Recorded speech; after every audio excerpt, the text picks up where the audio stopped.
दोस्तों देखो, भारत पाकिस्तान का बँटवारा हुआ था, तो बहुत सारी जो पब्लिक थी वो इधर से उधर, उधर से इधर गई थी। बेसिकली माइग्रेशन हुआ था पब्लिक का। पता ही होगा तुम्हें कि भारत पाकिस्तान का बँटवारा हुआ था धर्म के आधार पे। अब ध्यान सुनो, मैं की फ्रेम में मतलब की पॉइंट्स में बताता हूँ। सबसे पहला पॉइंट, जब यहाँ से वहाँ पर जब माइग्रेशन हो रहा था, तो बहुत सारे पाकिस्तानियों ने हिंदू महिलाओं को और लड़कियों को अगवा कर लिया था। ठीक है? अब अगवा की गई लड़कियों का क्या हुआ, कैसे हुआ, उसके बारे में जानेंगे। पहला पॉइंट, सबसे पहली बात, ज़ाहिर-सी बात है, पाकिस्तानियों ने क्या किया, फीमेल्स जो भी किडनैप की गई, अगवा की गई, उनके साथ शारीरिक दुष्कर्म किया गया। क्लियर है? ठीक है। दूसरा पॉइंट ये हुआ कि अगवा की गई लड़कियों को उन्होंने पहले तो शारीरिक दुष्कर्म किया और उसके बाद उन्हें वेश्यावृत्ति में यानी कि प्रोस्टिट्यूशन में डाला गया। ठीक है?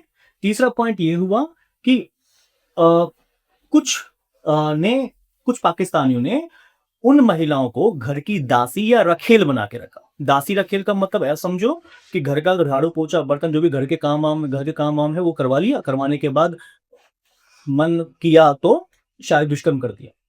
ऐसा भी हुआ। ठीक है ना? अब यहां पर 3 पॉइंट्स के बाद 2 पॉइंट और सुनिए।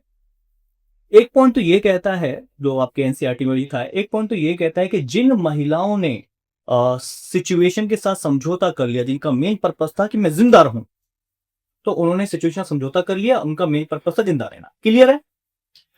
एक और इसका साइड पॉइंट था, और जिन महिलाओं को ये सब सिचुएशन में नहीं जीना था, नहीं रहना था, उन्होंने सुसाइड कर लिया। ठीक है? ये सब हुआ भारत पाकिस्तान के बंटवारे के दौरान महिलाओं के साथ। ठीक है?